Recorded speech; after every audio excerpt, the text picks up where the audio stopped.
एक वक्त का किस्सा है। आज जादूपुर की सुबह हंगामे से शुरू होती है। आज तो मैं मीठे को नहीं छोड़ूंगा। गाँव वालों, आप लोग बिल्कुल परेशान न हो। चौधरी साहब, मैंने भी पूरे 10,000 रूपए डबल होने के लिए दिए थे। हाँ चौधरी साहब, इसने मुझे भी कहा था कि 10 दिन में पैसे डबल करके दूंगा और मैंने भी अपने 5,000 रूपए दिए थे।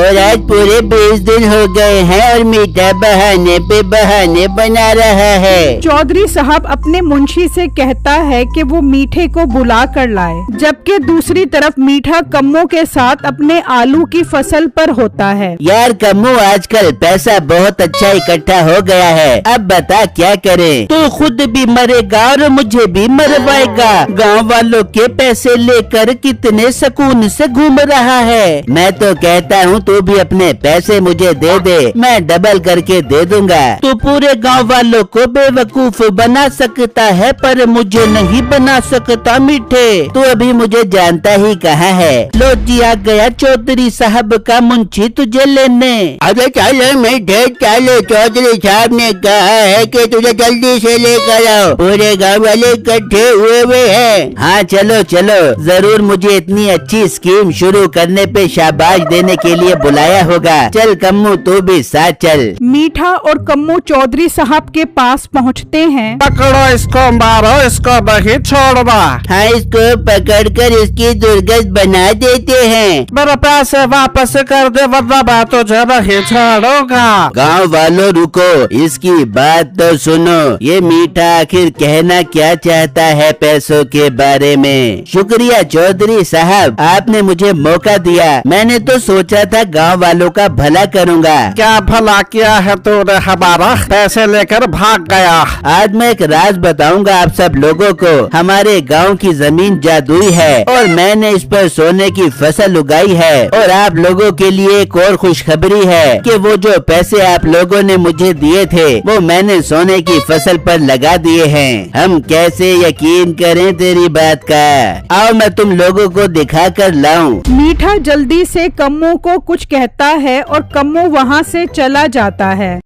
चलो चलो देखते हैं तेरी फसल। इतनी भी क्या जल्दी है? पहले कुछ मीठा तो खिलाओ। इतनी अच्छी खबर सुनाई है मैंने। जा मुंशी, 1 किलो मिठाई लेकर आ, जल्दी कर। इसका तो आज राज खोलते हैं हम। मुंशी जाता है और मिठाई लाता है। मीठा बहुत खुशी खुशी खाता है। चलो अब चलते हैं। मीठा गांव वालों को लेकर अपनी फसल पर जाता है और गांव वाले ये देखकर हैरान रह जाते हैं कि वहाँ सच में सोने की फसल होती है और सारे आलू सुनहरी रंग के होते हैं। क्या बात है, हमारा गांव तो जादुई है। मुझे तो यकीन नहीं आ रहा है। तुम सब लोगों के पैसे मैंने लिए हैं, इसलिए तुम लोग मेरी फसल की मिट्टी ले जा सकते हो, लेकिन एक एक मुट्ठी ये तुम लोग अपनी फसल की मिट्टी में मिला देना तो वो भी सोने की हो जाएगी। गांव वाले बहुत खुशी खुशी मीठे की फसल से एक एक मुट्ठी मिट्टी लेते हैं और सब लोग अपने अपने घर चले जाते हैं। आज तो बाल बाल बच गया। मैं अगर इन आलू को सुनहरी रंग ना करता तो तू कभी भी ना बच पाता।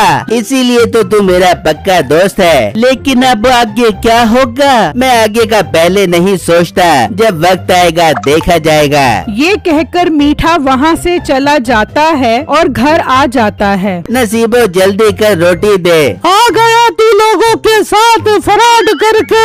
मैं फ्रॉड नहीं करता। जाकर देख, मैंने गांव में सोने की मिट्टी ढूंढी है और हमारा पूरा गांव जादुई है, क्योंकि वो मिट्टी कहीं भी डालेंगे वो जगह जादुई हो जाएगी। मीठे बस कर, तू पूरी दुनिया को बेवकूफ बना सकता है लेकिन मुझे नहीं बना सकता।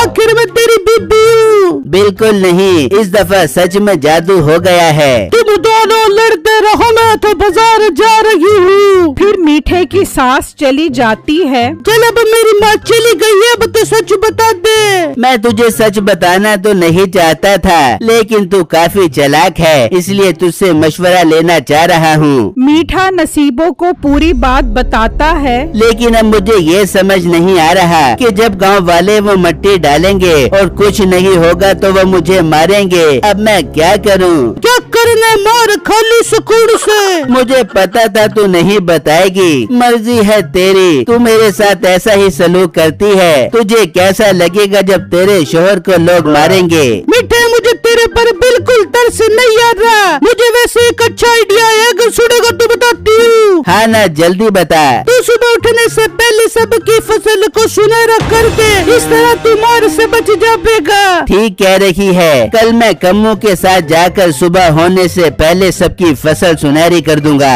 फिर क्या होगा? फिर जो होगा वो फिर सोचेंगे। फिर रात होती है। मीठा और कम्मू गांव वालों की फसलों का रंग सुनहरा कर देते हैं। फिर सुबह होती है। जब गांव वाले अपनी अपनी फसलों पर जाते हैं तो हैरान रह जाते हैं। क्या बात है, मेरी फसल तो सच में सोने की हो गई, ये तो कमाल हो गया। सब लोग बहुत खुश होते हैं और मीठे के घर के बाहर इकट्ठे हो जाते हैं। मीठे को घर के बाहर से आवाजें आती हैं। बेगम बेगम मेरी बात सुन, लगता है गांव वाले मुझे मारने आए हैं। हाँ मुझे भी ऐसा ही लग रहा है, तू बाहर जाकर देख तो सही। वो बाहर आते हैं तो सब गांव वाले बहुत खुश होते हैं और उसको इनाम में एक बकरी देते हैं। मीठे भाई आपने तो कमाल कर दिया। सच में मीठे, इस दफा तो तूने गांव वालों का दिल ही जीत लिया। फिर सब वहाँ से चले जाते हैं। मीठा और नसीबो बहुत खुश होते हैं। लेकिन बेगम अब आगे क्या करना है? गांव वाले कल ये सारी फसल शहर सुनारे के पास बेचने जाएंगे, तब हम क्या करेंगे?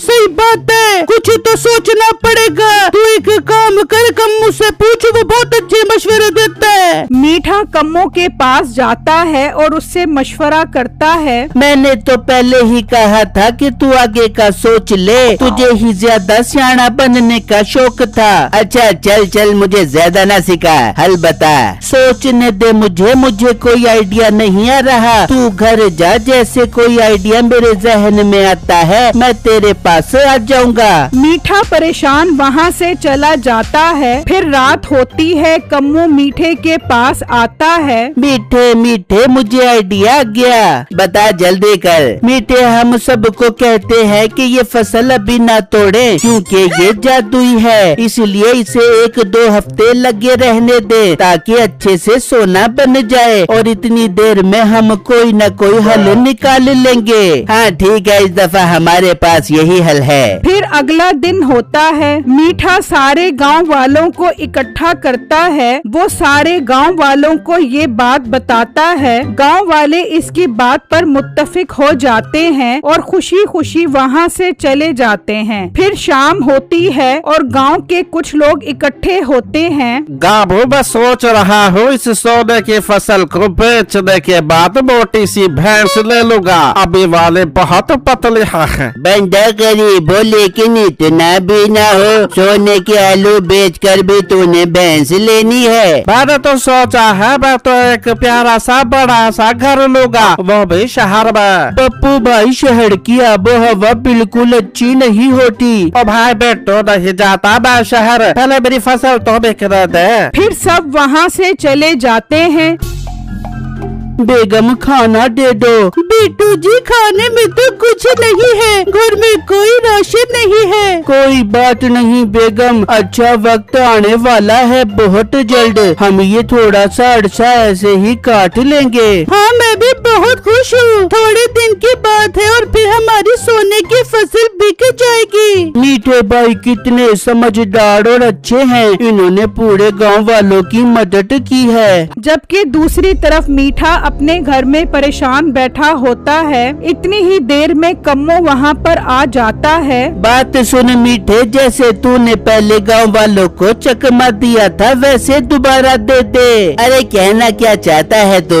मेरा मतलब है कोई ऐसी बड़ी बात बता कि गांव वाले इस बात को भूल जाए। जा जा, मुझे मजीद न फंसा। मर्जी है तेरी तो फिर तैयार हो जा लंबे अरसे के लिए जेल में जाने के लिए। कम्मू चला जाता है और मीठे को ये आइडिया बहुत अच्छा लगता है। मीठा अपने घर को सुनहरी रंग का कर लेता है। घर के पास से जमींदार गुजरता है तो वो हैरान रह जाता है कि मीठे का घर सोने का कैसे हो गया। गांव वालों सब इधर आओ, देखो मीठे का घर सोने का है। आहिस्ता आहिस्ता घर के बाहर रश लग जाता है। लोग मीठे को आवाजें देते हैं और मीठा बाहर आ जाता है। क्या हुआ गांव वालों, मुझे सुकून से सोने भी नहीं देते। कोई अमीर आदमी देखा नहीं, बस पैसे मांगना शुरू कर दिए। क्या रहा सबको भी राज बताना इसका, तेरा घर सोने का कैसे हो गया? मैंने आप लोगों को पहले ही बताया है कि हमारा गांव जादुई है, इसकी हर चीज जादुई है। लेकिन हाँ, कुछ खास लोगों पर ही इस जादू का असर होता है और मैं उनमें से एक हूँ। मीठे, हम सब गांव वालों की मदद कर। हाँ मीठे भाई, हमारी भी मदद करो ना। अच्छा, इतना कह रहे हो तो ठीक है। असल में मेरा दिल बहुत नरम है, फौरन पिघल जाता है। लेकिन आप सब लोगों को मुझे 20-20 हजार रूपए देना पड़ेंगे, फिर ही मैं आपको ये राज बताऊंगा। इतने सारे पैसे हम कहाँ से लाएंगे? ये तो बहुत ज्यादा पैसे हैं। तो सोना कौन सा सस्ता है, और वो भी सोने का घर। 20,000 रूपए दे के आप लोग करोड़ों में खेलोगे। गांव वाले वहां से चले जाते हैं और पैसों का इंतजाम करने लगते हैं। कोई अपनी बकरी बेच देता है तो कोई अपनी भैंस। बेगम, तू अपना सोने का सेट बेच दे, बाद में हमारे पास सोने का घर होगा। ये आप ठीक कह रही है, मैं ऐसा ही करूँगी। सब लोग पैसे लेकर मीठे के पास पहुंच जाते हैं। मीठे भाई, हम पैसे लेकर आ गए हैं, अब हमें भी सोने के घर वाला राज बताओ। अच्छा गांव वालों सुनो, मेरे खेत में से एक एक मुट्ठी मट्टी ले जाकर अपने घर की दीवार पर लगा दो, सुबह तक वो सोने की हो जाएंगी। गांव वाले पैसे देकर चले जाते हैं और अपने घरों की दीवारों पर मिट्टी लगा देते हैं। फिर रात होती है। मीठा, कम्मू और नसीबो सुनहरी रंग खरीदते हैं और गांव में बारी बारी सबके घर रंग करने लगते हैं। हाय रे, मैं तो थक गई हूँ, पेंट करके मैं घर जा रही हूँ। तू चाहती है कि हमारे पास से सारे पैसे वापस चले जाएं? तुझे अंदाजा भी है वो कितने पैसे हैं? अच्छा कर रही हूँ पेंट। मुझे भी मेरा पूरा पूरा हिस्सा चाहिए। हाँ, मिलेगा तेरा हिस्सा, अब जल्दी कर। रातों रात वो तीनों पूरे गांव के घरों को सुनहरे रंग का कर देते हैं। फिर सुबह होती है। गांव वाले हैरान रह जाते हैं। उनकी खुशी की कोई इंतहा नहीं रहती। सबके घर सोने के होते हैं। वो सब मीठे का शुक्रिया अदा करने लग जाते हैं। मीठे, हमें तुझ पर फख्र है, तूने तो हमारे गांव के हालात बदल दिए। इतनी ही देर में मौसम बदल जाता है और काले बादल हर तरफ छा जाते हैं। लगता है बहुत तेज बारिश होने वाली है। लगता है आज आसमान भी हमारी तरह खुश है। और थोड़ी ही देर में बारिश होने लग जाती है। सारे घरों और फसलों से सुनहरा रंग उतर जाता है। गांव वाले ये सब देखकर हैरान रह जाते हैं। आज तो हम मीठे को नहीं छोड़ेंगे। गांव वालों, इसकी मार मार के दुर्गत बना दो। और हाँ, इसे कब्बू को भी पकड़ो, ये भी मीठे के साथ हर चीज में शामिल है। सब लोग मीठे और कम्मू को गधे पर बिठाकर सैर करवाते हैं। आज हम सब बहुत गुस्से में हैं। इतना काफी नहीं है, पुलिस को बुलाना चाहिए। हाँ सही बात है, पुलिस को बुलाना चाहिए। जमींदार के मुंशी जाते हैं और पुलिस को ले आते हैं। पुलिस मीठे और कम्मू को ले जाती है और नसीबो, वो बहुत देर से पहले ही गांव छोड़कर भाग चुकी होती है। गांव वाले मीठे के घर के अंदर जाते हैं तो उन्हें पैसे मिल जाते हैं। वो अपने अपने पैसे लेकर खुशी खुशी वहाँ से चले जाते हैं, जबकि मीठा और कम्मू जेल में सख्ते में बैठे होते हैं।